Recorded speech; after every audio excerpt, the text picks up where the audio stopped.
There are three things to the family unit: mother, father, child. Because what is the formula?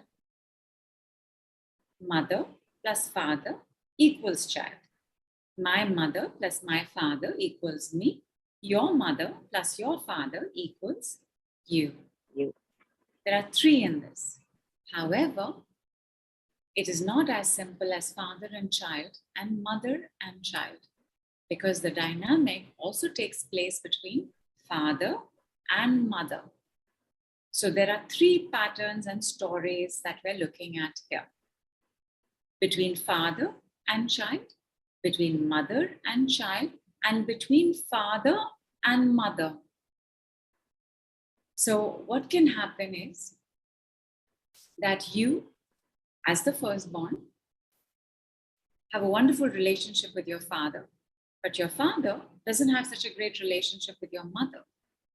When you start having relationships, you could start playing out the mother's part and not have very great relationships, even though your relationship with your father is great. So you can say, but my relationship is great, so I should be attracting great relationships.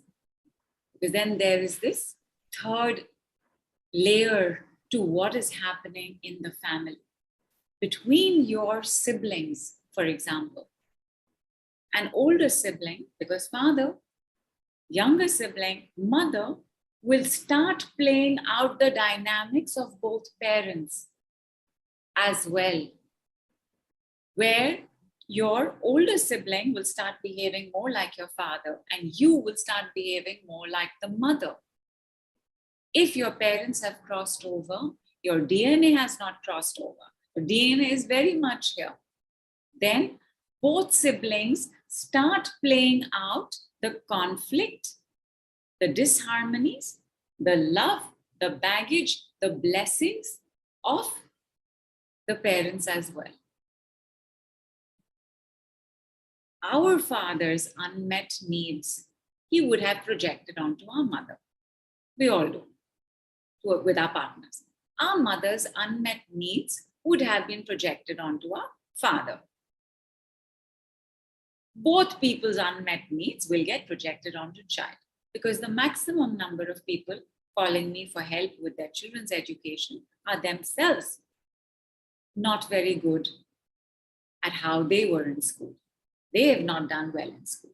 In the case of one, she said, no, I've done very well. Tell me about your husband.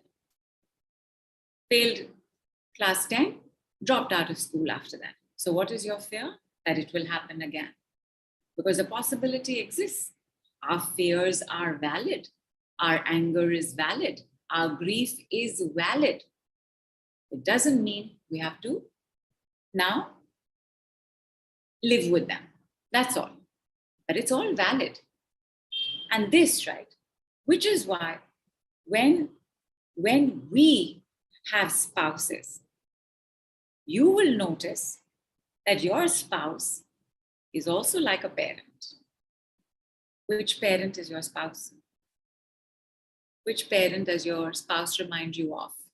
Whichever parent your spouse reminds you of, you are now playing the opposite parent.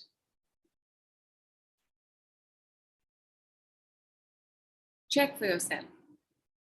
And somebody had even mentioned, I think it was Praveen, right at the very start, in the list she had written down, she or he had written down, because Praveen can be both a girl's name and a guy's name. She had written down, she says, can see mother and father qualities.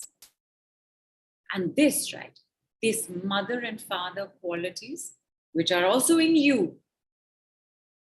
This is not about you suddenly disengaging and making family a spectator sport. You also have them. You are also doing it. In fact, that's how we know what the problem is, because we're going through it. Baggage, blessings, burdens. Because every generation expresses more and exhibits louder, we also have it a little more. Remember the plus in the formula? Many parents talk like this. It wasn't so difficult in our time. It was. It was more difficult in your time than it was for your parents' time. But it was more difficult. It's more difficult in our time because it's supposed to be. And that's how we are forced to look at mirrors. And this thing, right, the maths between siblings and spouses based on the maths between the father and mother, this is also fascinating because you learn from your parents' mistakes. I know the things that my father shouldn't have done. I know the things my mother shouldn't have done. So I know that I am going to be way more mindful about these things in every relationship, because you see, this dynamic is always playing out. Always. Why? Every time I ask a why like this, for the question like this, the answer is DNA.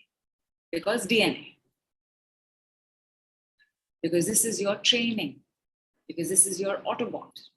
But if you will take a look, when I take a look at the mistakes or the things I wish my father hadn't done, I mean with my mother, with me also, but with my mother, I know, because I'm firstborn, that I have to be very, even though I'm a girl, I have to be very mindful that I do not do this to another, that I do not perpetuate this habit, because we will release, we will clear, we will clean, we will shut down the gene, but the gene has to stay shut down. And the only way you can do that is if you're also going to become a habit healer, if you're also going to become a habit transformer, if you're also going to become a habit changer. Otherwise, the gene will open again 2 months after you finished your course and gotten your certification. That's not what we want. We want this complete. We want this final assimilation and integration within us, so that even if there is a scar or a memory, it doesn't bother us at all. Okay. Take me away from here. Yeah. And bring me to the 5 tenets of learning and karma. Yeah. Now, when we work on DNA,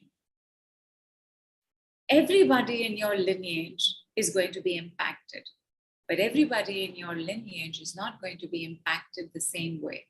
They will be impacted as per their karma. None of this is about us playing God. None of this is about us being superior. None of this is about us trying to get what we want, because that is not what healing is. This is about us doctoring, nursing, repairing, healing the wound in the family, because we're bleeding. You're here, right? Because you're bleeding. You're here because your family has hurt you. Even though they've done it with Autobot. But you also will continue to do it on Autobot, because just as what was going on between the father and child, mother and father, is going on in our bodies.